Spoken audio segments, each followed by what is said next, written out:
The main drawbacks of the iPhone 16 Pro and user experience with this device, let's dive into it in this short video. The key changes compared to previous generations include a slightly updated screen, a new button for the camera, and upgraded hardware, though you're unlikely to notice this in daily use. Battery life has been improved, allowing for about 30 more minutes of scrolling on TikTok. Is it worth upgrading? That's debatable. If you're using an iPhone 13 or 14 series, then absolutely, as there have been significant improvements over time. However, if you own an iPhone 15 series, I'd suggest waiting. The screen and bezels have become thinner, and the phone's dimensions have increased by 2 millimeters in length and 1 millimeter in width. You can feel the difference when holding the iPhone 15 and 16 side by side. That said, it's hard to tell them apart at first glance. The screen is now 50% stronger, but unfortunately, it's still not resistant to scratches. There's also a dynamic island on the screen, and this time it's more functional. You can even download widgets for it from the App Store.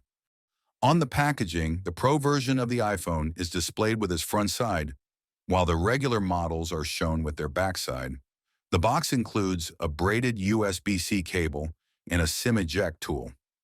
Apple logo stickers are no longer included. Compared to my old 13 Pro, the external changes are minimal. The dimensions have slightly increased, the bezels are thinner, and the dynamic island remains in the same spot. The camera layout is also unchanged, and I have a feeling it will stay like this for a long time.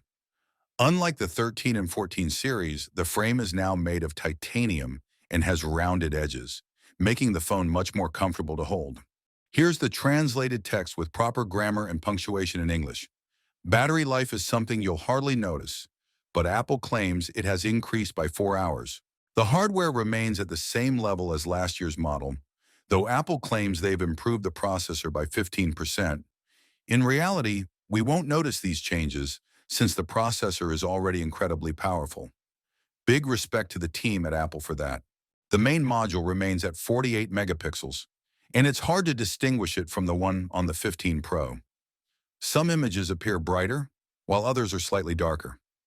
The speed for shooting in RAW format has been improved, with fewer delays thanks to the new processor.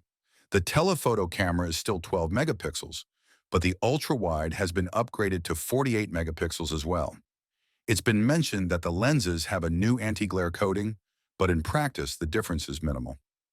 As for video, the camera performs at the same level, but switching between cameras has become even smoother. No other smartphone camera can currently match this. A new touch-sensitive button has been added, allowing you to adjust zoom, exposure, focus, and more. My personal opinion? The button is completely useless. During regular video recording, it's easy to accidentally touch it and ruin the shot, forcing you to reshoot. I ended up just disabling it. Whether you should upgrade or not is up to you. Thank you for watching my quick review. If you found the video helpful, give it a like, or a dislike if you didn't.